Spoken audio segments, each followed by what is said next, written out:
Good morning, everyone. Demyelinating disease is damage to the myelin sheath, which is the protective fatty coated of the nerves in the brain and the spinal cord and the optic nerve.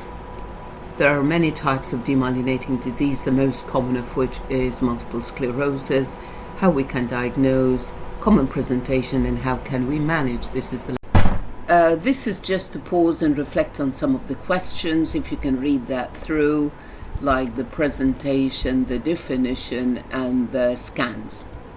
These are some questions. Put them in your mind so that they can be answered later. What do you think is the best answer? Maybe later on. This is another question. These are just questions needed to be answered by the end of the session.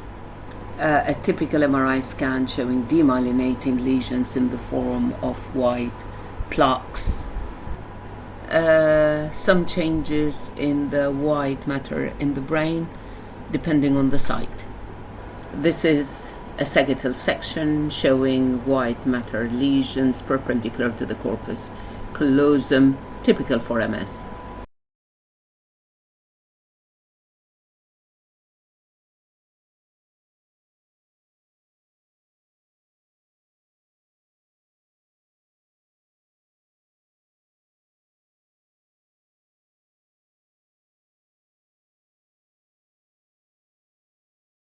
The diagnosis of MS is through the McDonald criteria. Every time there are changes on this criteria, but it remains the same as the basics.